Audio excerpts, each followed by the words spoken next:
Jeudi 22 mai 2025, dans les psaumes, première partie. Nous vous accueillons de nouveau sur votre chaîne L'Aventure dans la Parole. C'est avec plaisir que nous nous retrouvons avec vous.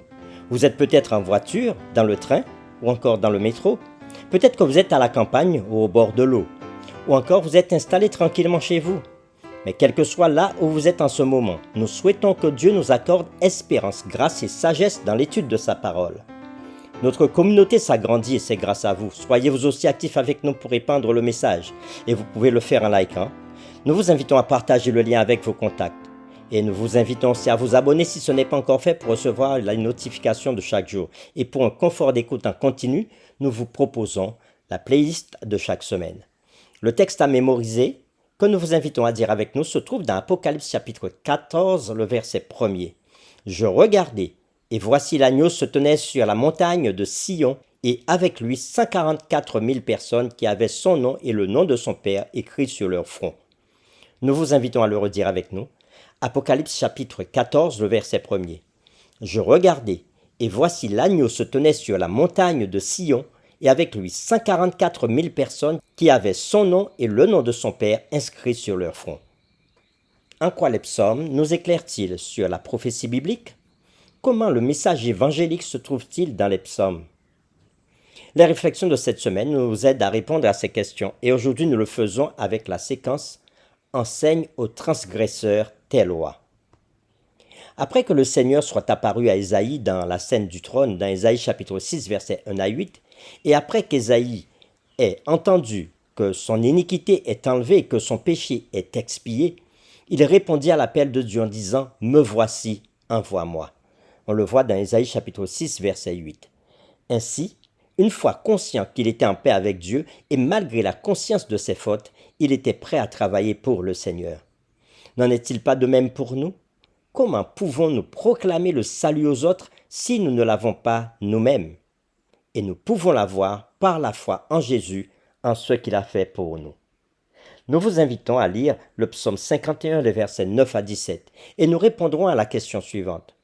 Que promet David de faire après avoir été pardonné et purifié de son péché?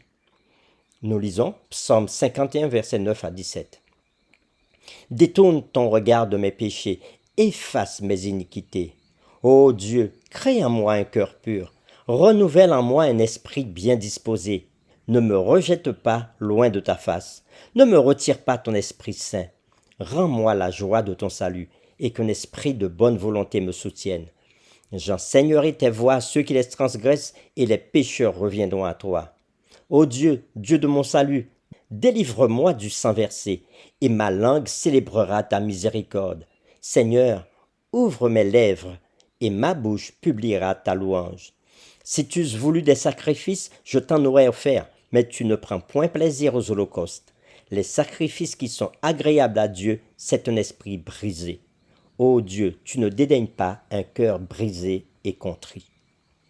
Après avoir lu le psaume 51, versets 9 à 17, répondons à la question « Que promet David de faire après avoir été pardonné et purifié de son péché ?» Être appelé en présence de Dieu revient finalement à être envoyé vers le monde. Dans sa sagesse, Dieu a confié au racheté le rôle de porte-parole auprès d'un monde déchu. À un moment donné, l'impact de son peuple sur la terre sera puissamment ressenti. Apocalypse 18, verset 1 nous dit que sa dernière supplication à cette planète déchue illuminera le monde entier. L'auteur, Ellen White, dira dans son livre Le meilleur chemin à la page 76, « Dès qu'on a appris à connaître Jésus, on éprouve le besoin impétueux de parler à d'autres de l'ami précieux qu'on a trouvé. La vérité qui sauve et sanctifie ne peut rester enfermée dans le cœur. Si nous sommes revêtus de la justice de Jésus-Christ et remplis de la joie de son esprit, il nous est impossible de garder le silence. Si nous avons goûté que le Seigneur est bon, nous aurons quelque chose à raconter. Comme Philippe, dès que nous aurons trouvé le Christ, nous en inviterons d'autres à venir à lui. » Fin de citation. Dans Apocalypse chapitre 14, les messages des 3 anges sont fondés sur l'évangile éternel, au verset 6. Autrement dit, avant même que les proclamations ne soient faites sur l'adoration, celui qui a fait le ciel, la terre la mer et les sources d'eau, ou sur la chute de Babylone dans Apocalypse chapitre 14 verset 18, ou sur l'adoration de la bête et son image dans Apocalypse chapitre 14 verset 9, le fondement de l'évangile du salut en Jésus-Christ est proclamé. Et cela parce que les avertissements et les messages des trois anges n'ont de sens que grâce à l'espérance et à la promesse que ceux qui proclament ces messages ont en Jésus et en ce qu'il a fait pour eux. Sans l'évangile éternel, nous n'avons vraiment rien de précieux à dire au monde. Pour terminer, réfléchissons à cette question. Réfléchissons davantage au fait que, avant même la proclamation des messages des trois anges, nous sommes orientés vers l'évangile éternel. Qu'est-ce que cela devrait nous apprendre sur l'importance fondamentale de cette vérité dans tout ce que nous croyons? Nous vous invitons à prier avec nous. Seigneur, nous voulons reconnaître, comme David aujourd'hui, que nous sommes des pécheurs et que nous avons besoin de ta grâce, parce que nous sommes imparfaits, parce que nous reconnaissons que nous ne sommes pas meilleurs que ceux qui sont autour de nous. Et c'est pour cela que, comme David, nous voulons te dire, puisque tu nous pardonnes de nos péchés, nous voulons proclamer aux autres que tu nous as sauvés. Nous voulons dire aux autres que tu es bon. Nous voulons dire aux autres que tu es un Dieu qui fait miséricorde et qu'ils peuvent venir à toi en toute sécurité. Alors Seigneur, conduis-nous dans le témoignage personnel auprès de ceux qui sont autour de nous. Nous t'avons prié au nom de Jésus. Amen.